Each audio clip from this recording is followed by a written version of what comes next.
Okay, sweet. I'm gonna get started, and people can filter in a bit later. Um, Super excited to dive into email deliverability today. Thanks for joining our webinar. My name is Cynthia, and I head marketing here at Hive. If you've been on our blogs, I'm sure you've seen a lot of the blogs I've written. I'm super passionate about deliverability, so really excited to break it down today. So deliverability is key for a strong email strategy, but we're finding that a lot of the email marketers and the brands we work with find it to be this very overwhelming, scary, and complex topic. But when you understand the concept behind deliverability, it's so easy to build an email strategy that guarantees good inbox placement. So I hope you can leave today feeling confident that your subscribers are seeing your emails in their inboxes. We're going to be diving in to what deliverability actually means, and then sharing specific tactics that you can take away and implement today that are going to improve your deliverability tomorrow and every day moving forward. So here are the things that we're going to cover. I know that this is more of a technical concept, so in each of these sections, we're going to pause and have time for questions. Don't feel too overwhelmed or stressed if you get confused at any point. I'm here to help explain and break down everything. So we're gonna look into the chat. So if you have questions along the way, please drop them in the chat. And then once we kind of finish each section, I'll see if you guys have any questions about anything. So let's dive right in and start with what deliverability actually means. I'm sure a lot of you already know and are seasoned marketers, but it's good to just have everyone on the same page. So email deliverability is the ability to deliver emails to subscribers' inboxes. I'm sure we're all pretty familiar with that. I think the important thing to differentiate here is the difference between email delivery and email deliverability. So when you're sending email campaigns and you see that number of emails delivered, that means your emails have been delivered to whoever you're sending to, but that doesn't mean it's getting delivered to the inbox. It could be in the spam folder. If you're having issues with your email delivery, so you're seeing high bounce rates or you're seeing a low number of emails delivered, definitely reach out to us. Our team is offering free 30-minute consultations, no matter what ESP you're on. I feel like those issues are very specific to your brand. Like your brand could be on a blacklist somewhere. So reach out to us and we're happy to help. But today I wanted to focus more on deliverability. So your emails are getting delivered, but how do you make sure that they're landing in your subscribers' inboxes? So I'm sure we're all here for the answer to this question. How do you get good deliverability? Well, deliverability is tied to your sender reputation. You get good deliverability if you have a good, strong, and trustworthy sender reputation. So some of you might be asking, what is a sender reputation? Who am I trying to seem trustworthy to? Your sender reputation is essentially a score or a grade that internet service providers like Gmail, Outlook, and Yahoo track over time. And if you have a good score and you're seen as a trustworthy sender, ISPs are more likely to send your emails to the inbox. If you have a bad reputation and a bad score or grade, that's when your emails start to get filtered to the spam folder. So to put it visually, here's your brand, your logo here, and you send emails out to your subscribers. I'm using Ian here as an example. If you use Hive, you know that Ian is our founder. So let's use him to represent all of your subscribers. So you're sending out emails to your subscribers and Ian, everything's great. The ISPs, again, like Gmail, Yahoo, and Outlook, are watching to see if Ian is opening and clicking your emails. So to them, they're like, okay, are you sending emails that your subscribers want to be receiving? So if Ian and your subscribers are opening and regularly clicking your emails, you'll have a great score, A+, there you go. ISPs are like, okay, like this brand is trustworthy, like we're gonna continue to send their emails to the inbox. But let's say that you're sending emails and Ian and your other subscribers aren't opening or clicking. ISPs are going to be like, okay, like no one's really clicking this brand's emails, not really that trustworthy, and you get a C-. It's a very high level representation of what kind of happens, and you definitely don't want to have a bad score. So that's when your emails, again, start being sent to the spam folder. Your subscribers aren't seeing them, and that's a big issue. The other important thing to know is that your sender reputation is tied to a combination of your domain and the IPs that you're sending over. And a lot of the weight and emphasis is on your domain. That's because your domain is unique to you. So think about it this way. When ISPs are trying to gauge the reputation and the trustworthiness of all of the brands out there, what's the one way that they can uniquely identify and differentiate between those brands? It's your domain. So putting it visually one more time, your domain, I'm sure everyone's familiar with, is usually your website. So brand.com, using Hive as an example, our domain is hive.co. And when we're sending emails, I'm usually sending from cynthia@hive.co. And then the sending IP is something that usually just happens in the back end with your ESP. So let's say your brand uses Hive to send emails. We have IPs that we manage and maintain that your emails are sent over. So we can kind of think of IPs as like this arrow. So let's say that your brand and two other brands use Hive to send emails. So these are all of our Hive customers, and you're all using Hive to send email. And we have 3 IPs here. This is just a very high level example. So your sender reputation first is mostly weighted on your domain reputation. So here, your brand 1, you got an A-, pretty good. Brand 2 is doing a great job, A+. I don't really know what brand 3 is doing over here with this C. But here you are. So you have your reputation tied to your domain, brand1.com, brand2.com, brand3.com. The second part of that combination that your sender reputation is based on is the sending IP. So like I mentioned, think of these arrows as these IPs that Hive as an ESP manages. These individual IPs also have their own reputation tied to them. This isn't really something that marketers have to worry about. Most marketers and brands send off of an ESP, and the ESP does all of the work in the back end to maintain the health of these IPs. But I want to explain it a little bit further because I think it's cool to like understand what really happens. So we do a lot of work as ESPs in the background to maintain the health of these IPs by consistently sending over them and like doing all that technical backend stuff. And you don't really ever see that. One of the things that a good ESP does is one, like we do all that work. So you can see here, all of our IPs have really good health. One of the other things a good ESP does is we isolate bad senders. So our customer brand3.com over here, they're a bad sender, right? So let's say, for example, that they schedule an email to like 500,000 subscribers, and all of these 500,000 subscribers haven't engaged in any of their emails for the last 10 days. Okay, so they're sending a big blast and they're sending it to their unengaged subscribers who haven't shown any interest in engaging.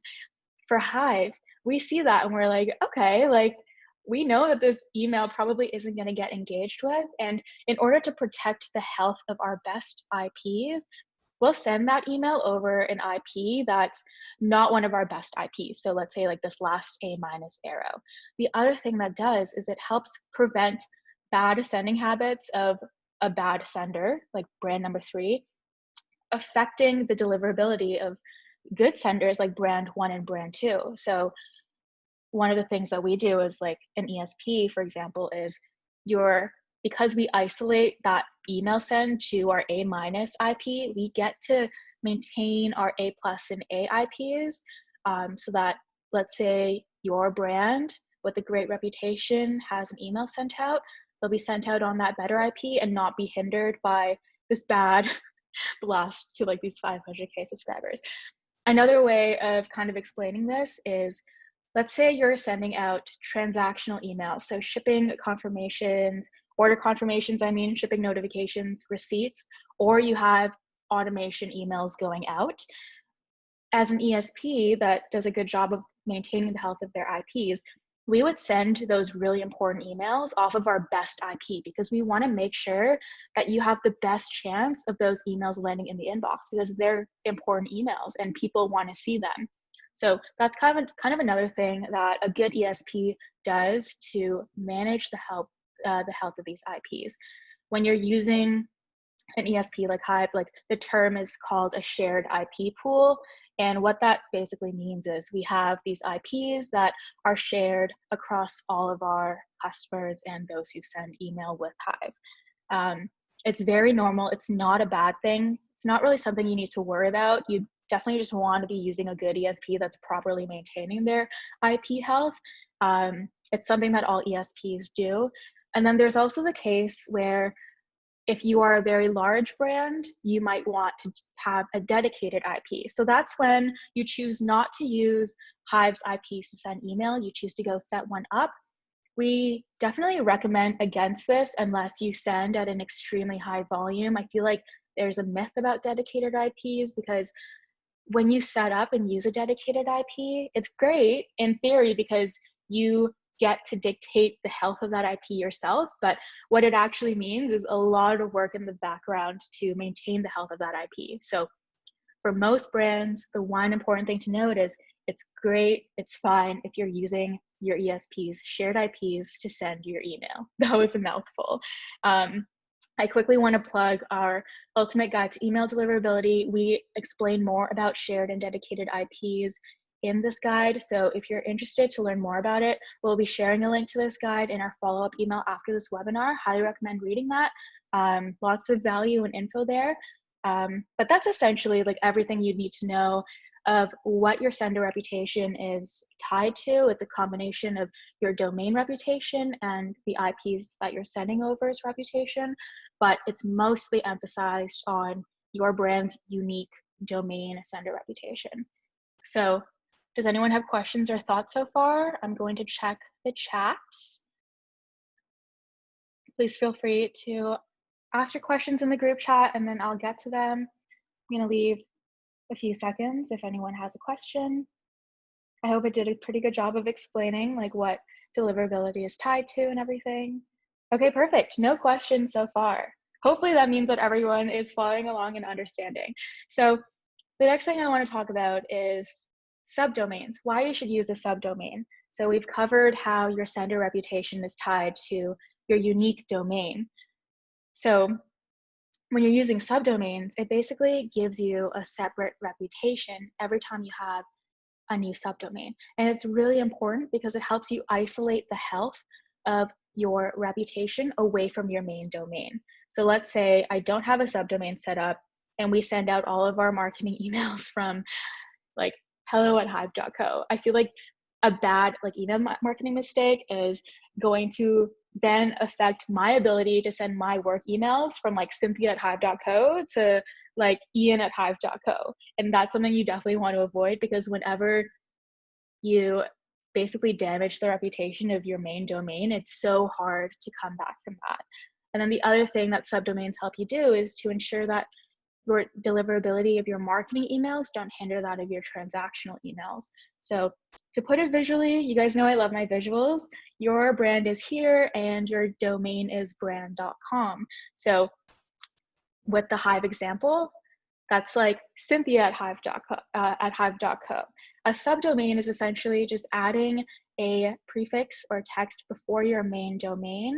So today's webinar's reminder emails that you got from Hive, they all came from something like hello@content.hive.co.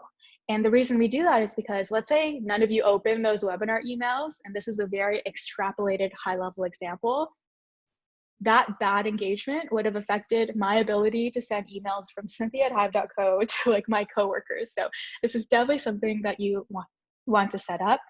The best practice here is to set up 2 subdomains, like I mentioned, one for your marketing emails, one for your transactional emails.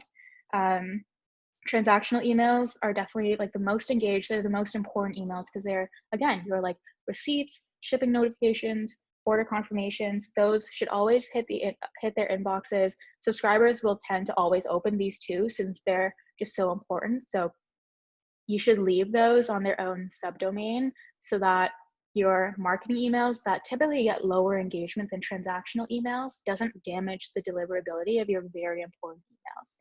So bringing it back to that visual example, the ISPs are watching. Let's say you leave today and you set up a subdomain from your main domain. Perfect. So this is basically what happens. Your main domain has a great reputation because usually you're just sending work emails. And then your subdomain has like a pretty good reputation too. This way you get to isolate risk from your main domain. Let's say you're an A-star student, an A-star, A+ student, and you leave today and you set up these two subdomains, one for your marketing and one for your transactional. So this is kind of what happens in the background. Your transactional domain will always have a very high sender reputation score. Like I said, people want to be getting those emails. I want to know when the item I ordered is being shipped, and I'll always open them. So having that subdomain for transactional emails lets those emails be self-sufficient. You'll probably always have good deliverability with those. And then your marketing subdomain, where all your marketing emails comes from, has like a lower score usually, but this way you get to focus on trying to improve the deliverability for that one and not risking or having to worry that that engagement will affect the engagement or deliverability of your important emails. So does anyone have questions or thoughts so far on subdomains? I'm hoping everyone already has subdomains set up, or if not, they're going to leave today and set some up.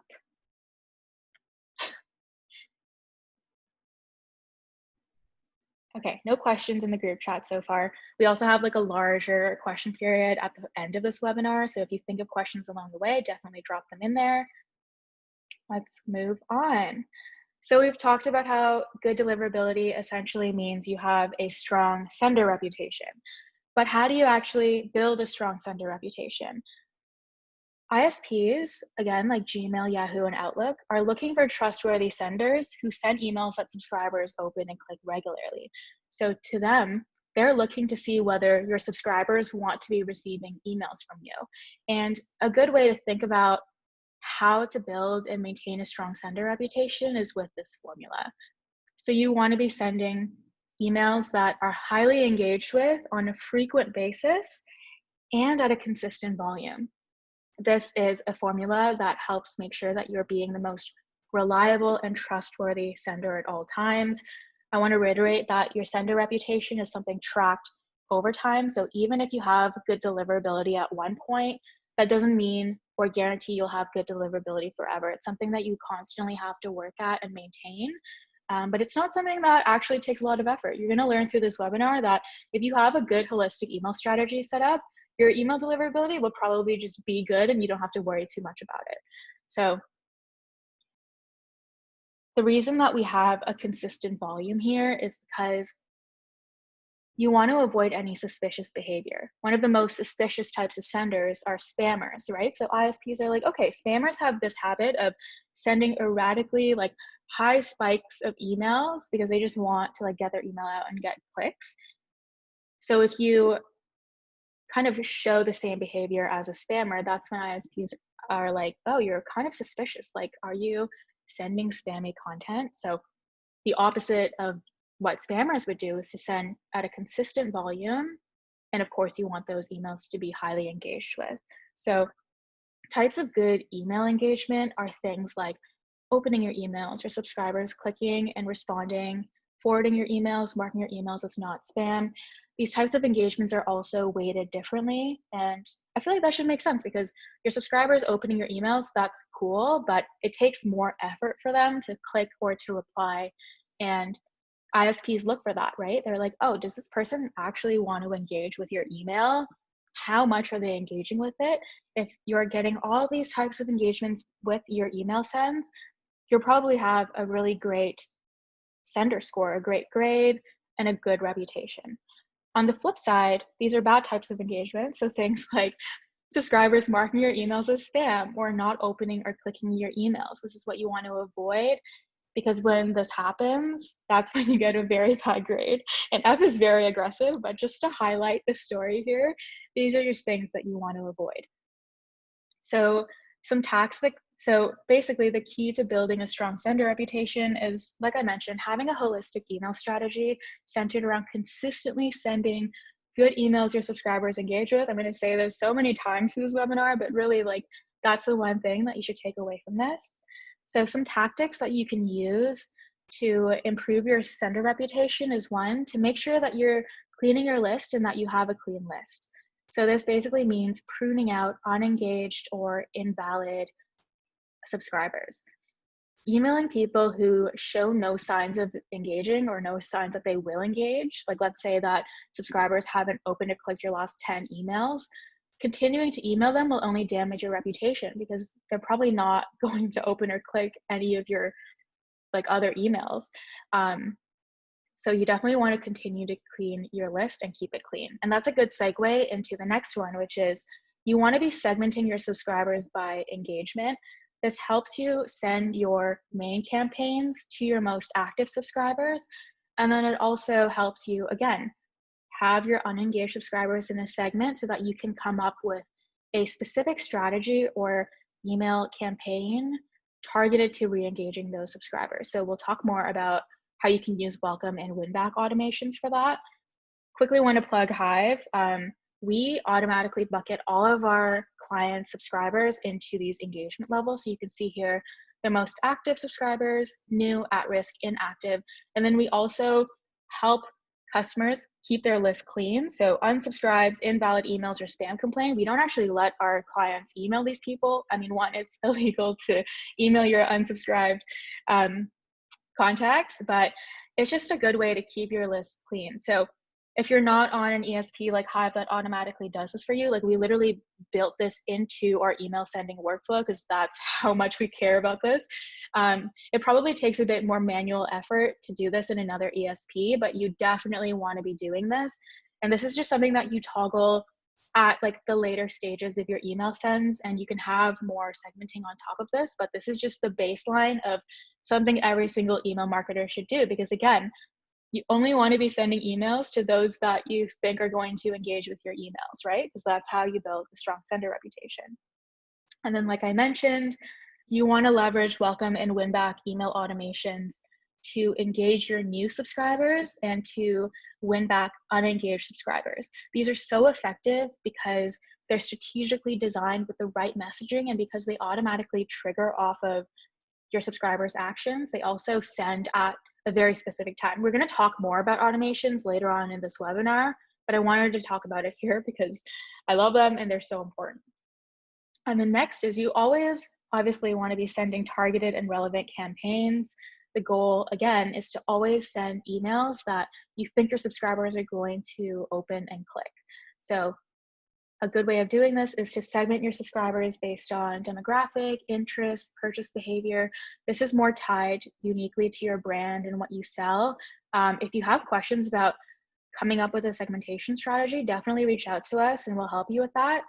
We just want to learn more about your brand to like recommend what makes sense. But again, you just want to make sure that people want to be getting emails that are relevant and aligned with their interests. So using Ian as an example to represent all of your subscribers, let's say that you don't have a segmentation strategy set up and you send him all 5 of your normal emails. He might open the first 2 and then find that they're not that relevant to him. So he'll drop off an interest and not really engage with or open your future emails. With a segmentation strategy, you'll find that maybe only 3 of those 5 emails are relevant to his segment. And that means the 3 emails that you actually send to him are relevant. And he'll probably find all of them like interesting, so he'll open them. And that way he'll continue to open your emails in the future because he knows most of the emails you send him are things that he finds interesting or relevant. So that's kind of what a segmentation strategy helps with. We talk more about segmentation strategy and also just general like email marketing strategies and best practices that you have in place in this webinar. This is the first webinar we did.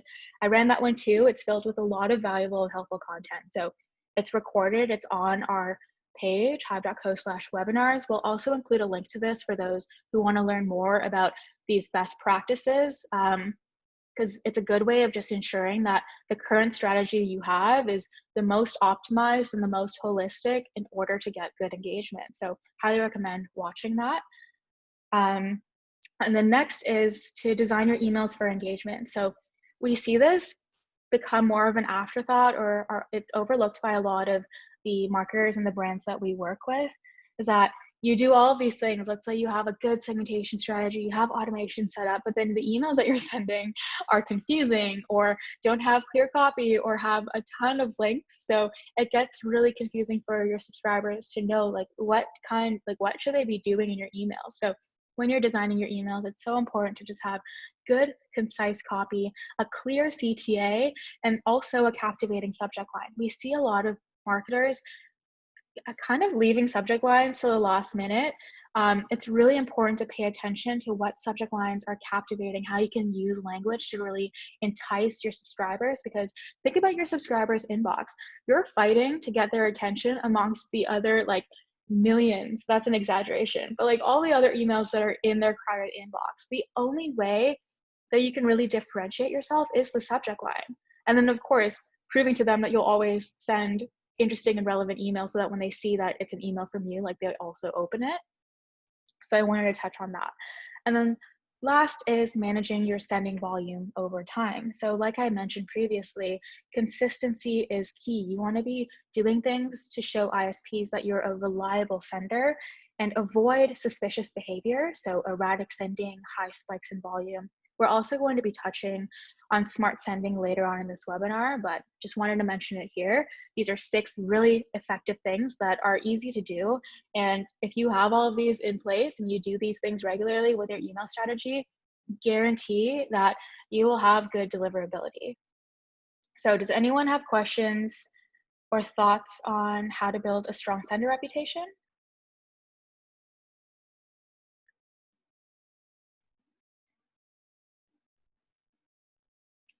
No questions so far? Amazing. I'm going to take that as me doing a really good job. So I'm going to move on to the next section, which is why and how you should use automations to improve your deliverability. I already mentioned in the last section that you should be using welcome and Winback automations. I love these automations. They're such a win-win for any marketer. I think every brand should have these set up. So let's talk about why. So they're the most effective way to immediately engage new signups and re-engage anyone who's dropped off your list. And the reason is because automations automatically trigger based on a certain action. For example, when someone first signs up to your list. So because they're automatically triggered on this action, you get to engage subscribers at exactly the right time with exactly the right messaging. So there's no way that they won't engage with these emails. And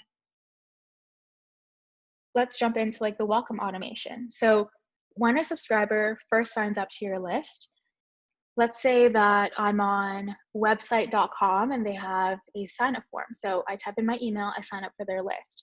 It is the first, though your welcome email will be the first email that your subscriber gets from you. And remember, ISPs are watching.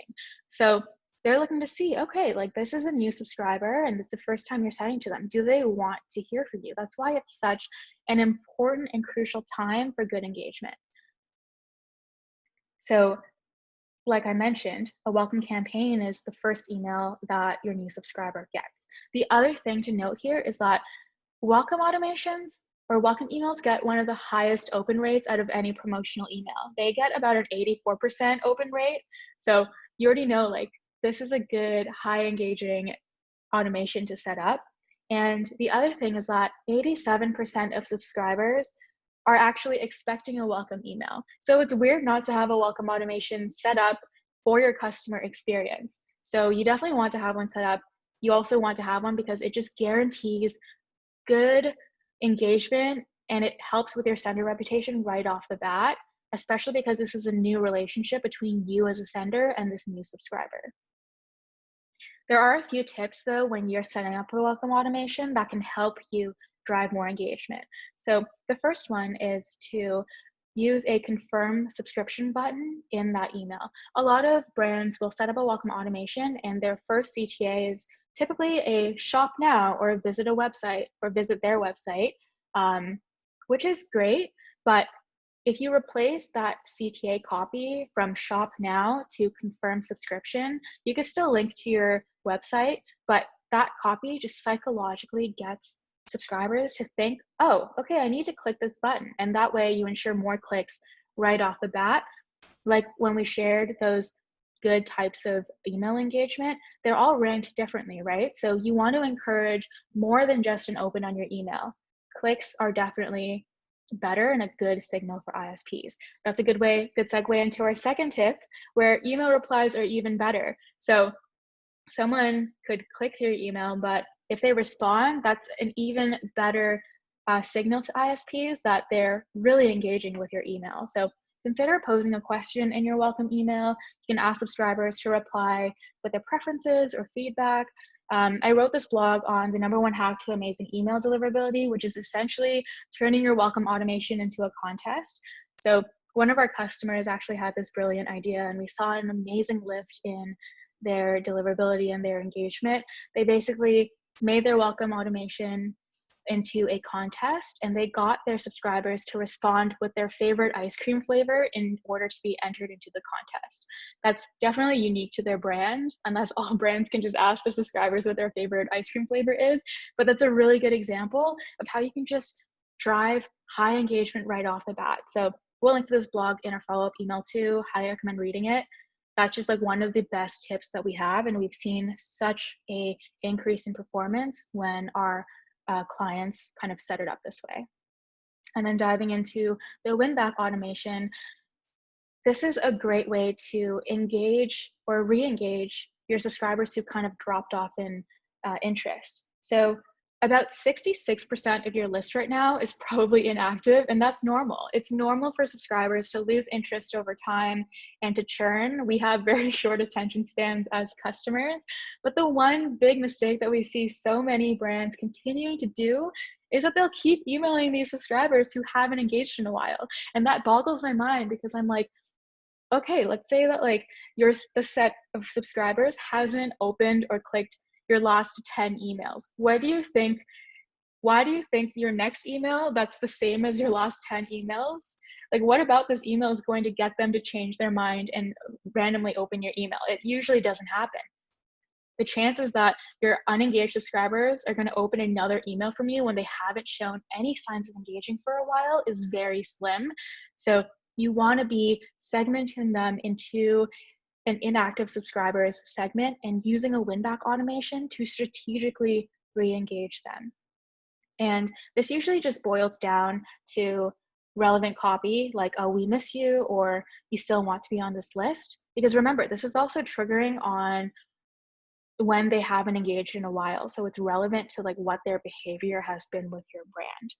And I wanted to show a kind of like baseline example of what a Winback automation we recommend looks like. We recommend setting up a Winback series, so 3 emails in your Winback automation. And the reason is because you definitely want to be pulling out all the stops to re-engage your inactive subscribers. But by having a series of emails, you get to offer like nothing much in the beginning and see like who you can re-engage with just a simple like, we miss you. And then your second email can offer a little bit more, like 10% to show your love and to show you want them back. And then email number 3 is pulling out all the stops, whatever you can do to re-engage them, because this is your last chance to re-engage them. Once an inactive subscriber goes through this entire automation without opening any of these emails, we recommend treating them as an invalid subscriber. You should never really email them again, because if this type of email also doesn't work for them, they're probably never going to engage, so you don't want to email them. So that's why email number 2 and 3 is where you really want to try to offer what you can to win them back. I recommend looking at why they might have subscribed in the first place. What's their certain value? Is there something exclusive that you can offer that they can't miss out on? Or is it just a really steep discount? You definitely want to try to offer whatever you can to get them to open and click. And if you're unfamiliar with how automations work, because they're set up to trigger off of like certain characteristics, when a subscriber who hasn't engaged in a while opens that first email, that means that they've engaged. So they don't go through the rest of this journey because they no longer match the characteristic that they haven't engaged, because they just opened and clicked that email. So that means they return back to your active subscriber segment. So I hope that makes sense. And the last thing I wanted to point out with Winback emails, this is a screenshot of our email automations builder in Hive. Quick plug, very easy to set up. I wanted to highlight the timeline or the delay. So Winback emails are more specific to your brand and what you sell and how frequently you send emails. And that's why it's a bit more unique to like your brand. So let's say that in this case, your last customer or your customer bought a t-shirt, and because they're buying a t-shirt, like it's probably okay to wait 40 to 5 days in order to send them a win back email. But let's say that you sell, what's a good example? Winter tires. It's not like a customer is buying winter tires every 45 days or that frequently, right? So your timing and the delay of your win back email will be a lot longer. So it definitely depends on your customer's buying journey and how frequently you send emails. If you have questions about what that timeline looks like for your brand, definitely reach out to us because it is unique to kind of like where your strategy is.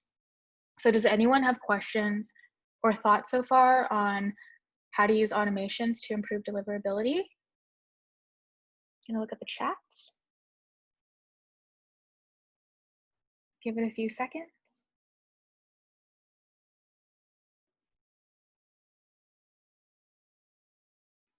Okay, and then the last thing that I wanted to cover today is about smart sending and warm up. So I briefly mentioned earlier that you want to be sending a consistent volume of email because that is what is the most trustworthy to ISPs.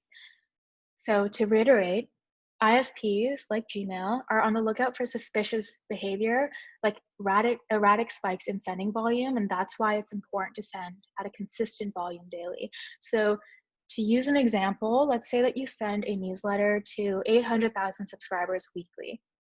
If you aren't sending to that 800K subscribers on any other day, it's best to break that main send down into chunks of 200,000 subscribers that you email 4 times a week. Now, I know that doesn't really make sense for brands, like it's not an option because it's a weekly newsletter, so how can you send it on 4 different days throughout the week? What we recommend for most brands is it's cool to leave that weekly like main newsletter send to 800,000 subscribers, but you want to try to send smaller segmented campaigns to chunks of those subscribers throughout the week. And that'll be a better signal to ISPs that like, okay, cool, like these subscribers have engaged with your previous emails. It doesn't matter if you're sending this bigger volume of email because we know that they've engaged recently. An example could be like, let's say you send this weekly newsletter on lifestyle or hip hop or fashion or something, and you have 100,000 of these 800,000 subscribers who are really into sneakers, like they're big sneakerheads, they want to know all the news about sneakers. If you can send a kind of like email campaign about sneakers, or let's say like it's a mini newsletter with all the sneaker articles on a different day of the week to that 100,000 subscribers, that will help the deliverability of your big 800,000 subscribers send a lot more. So I hope that example makes sense. And then smart warm up is also something I want to touch on. This is something that, actually, I have one more example for smart sending. So if you think of consistent behavior, this is an example that I use to explain to a lot of our marketers and brands. Think of ISPs like your school teachers, right? Because they're already giving you grades and scores for your sender reputation. Let's say that you send one big email once a month. In that example, it's like saying that you go to school once a month. Actually, here's an easier example. Let's say you go to school once a year. So you send one very inconsistent email, but it gets really high engagement. So it's like you're showing up to school once a year, but you get an A+. The teachers will still be like, where were you the other 364 days of the year? Like, that's so unreliable and untrustworthy. So the better thing to do is to show up to school every single day and maybe get like an A or an A-, but that's still so much more trustworthy to the teachers or the ISPs because they're like, okay, like I could trust you, you show up, you're reliable, and you still get good engagement every day, you know? So that's kind of an example I use to explain this in another way. But really, all you need to know is that consistency is key. So whatever you can do to seem like the most reliable and trustworthy sender to ISPs, you should be doing. And then now to smart warm up. This is something that I want to touch on because we mentioned how your sender reputation is tied to your domain, right? Or every time you have a subdomain, it helps you separate out into a new sender reputation. So what happens when you want to set up a new sender, or what happens when you want to set up a new subdomain? Because your sender reputation kind of starts from scratch. That's why you want to warm into sending on these new subdomains. Because again, ISPs are like, okay, like this is a new subdomain. We're reestablishing your reputation. You want to take things slow.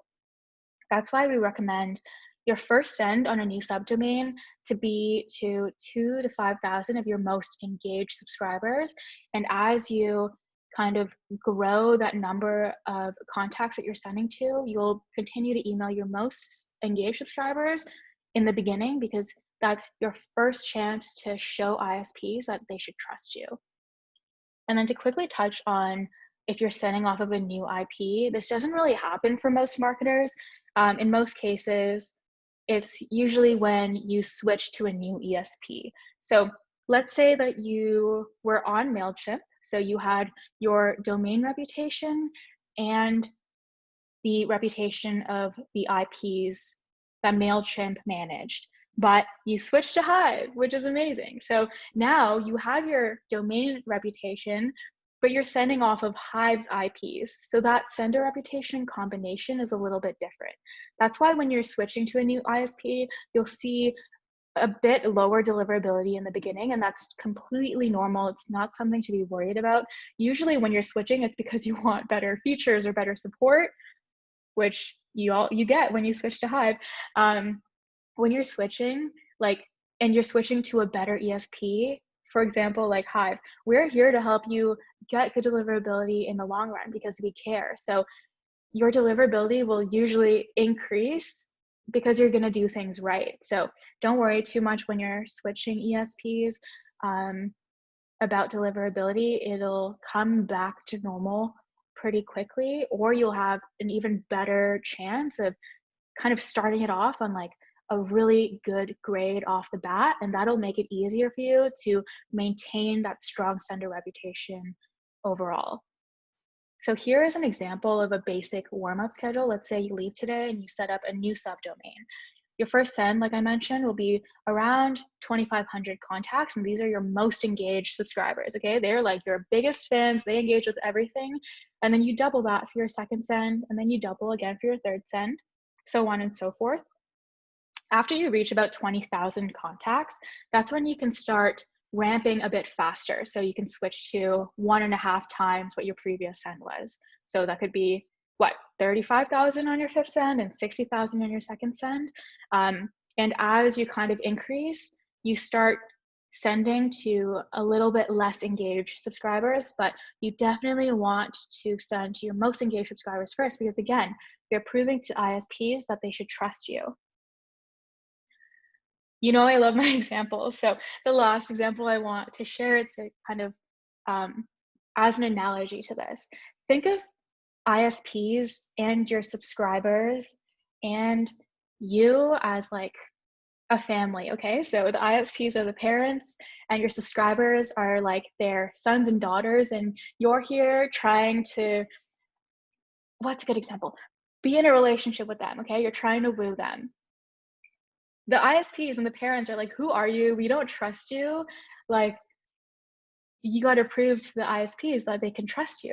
So how do you do that? You want to be consistently, you want to first off start off slow, and that's why you want to like send to like 2,000 to 5,000 subscribers at first, but you also want to be consistent. It's like you send, let's say like you're dating, this is becoming a really bad example.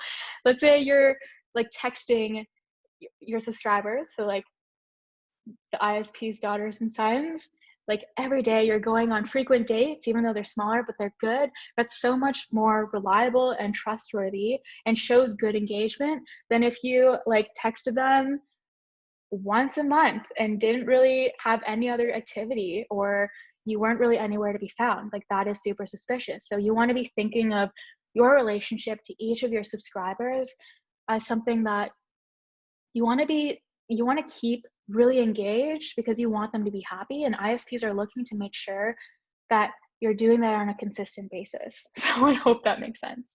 And that's basically what I want to touch on with smart sending and warm up. It's pretty simple. A lot of ESPs that are smaller will have domain and IP warm up kind of built into their product. Like Hive, we have that baked in, and we kind of walk through our larger clients with custom warm up plans. If you're on another ESP, this is definitely something to be wary of. I don't know if MailChimp or Klaviyo do warm up. So you can definitely ask them, or just like be wary of that if you're setting up a new subdomain. So let me check the chat to see if anyone has a question. So Fabian asked, but the volume matter here, right, for smart sending, or could it be broken down to 8,000 and it would still be better to send four emails to 2,000 people? Okay, so he's asking about that example of that 800K send. The volume does matter. When you're sending to like anything in the hundreds of thousands, that's where it matters more to send smartly. Because again, like ISPs are like, whoa, this is a lot of people. So they're asking, when it's an 8,000 person send, would it be better to send to 4 chunks of 2,000 instead? I'd say when it's a smaller volume, it doesn't matter as much, because the importance and the foundation between the concept of smart sending is, how likely is it that a send to 800,000 subscribers is going to be relevant to all of those 800,000 subscribers? That's why you want to break it down a little bit smaller. When you're sending to 8,000 people, let's say that email campaign is very segmented and relevant to those 8,000. I think it's okay to just send to that 8,000, also because it's a smaller volume. But really the key to that is, when you're sending a larger volume and you're sending to more subscribers, the chances that they all find the same message relevant and interesting to them is lower. And that's why you want to break it down more, so that you're kind of averaging out their engagement over smaller sends. It's better than having low engagement on a big blast. So I hope that makes sense. Let me know if I answered your question.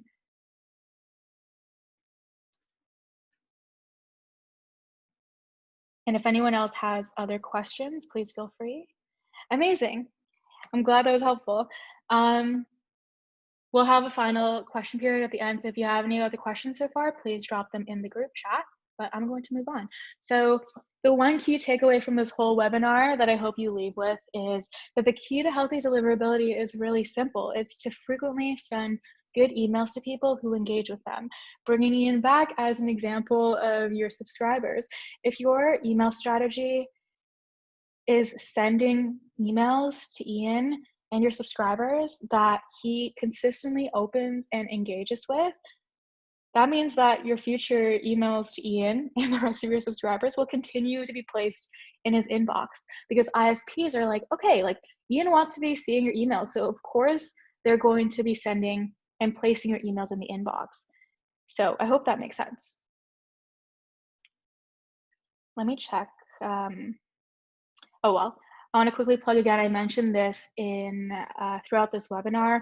We're offering free 30-minute consultations. It doesn't matter what ESP you're on. We really just care to help. And if you had any questions throughout this webinar that are unique to your brand that you want to set up, like segmentation or the time delay for your Winback automations, we're happy to help. So definitely reach out to us by emailing hello@hive.co after this.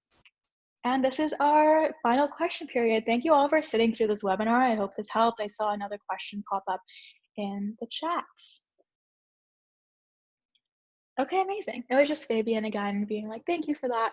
So I really hope that this was helpful for all of you. If you had any other questions on anything I touched on in today's webinar, please follow up, send me an email, let me know, contact us at hello at Hive if you have questions about your specific email strategy. All of the resources that I mentioned in this webinar will link to in our follow-up email, and we'll also have a recording of today's webinar if you want to watch through it on your own time. I know that we unpacked a lot today. That email will probably go out sometime tomorrow. Please check out our last webinars too if you want to learn more about building out a holistic email strategy. We have a ton of resources that are helpful. I hope you guys enjoyed and found this webinar helpful. I really hope that you leave today feeling a bit more confident in understanding what deliverability is and knowing that it is really simple when you get to the root of it. It's just sending good emails and having like the right strategies in place, like automations, to also be sending to your subscribers. So I'm going to end the webinar here. I hope to see you guys in our future webinars, and I'm excited to help you guys with your questions if you reach out to us for consultations. And thank you for joining.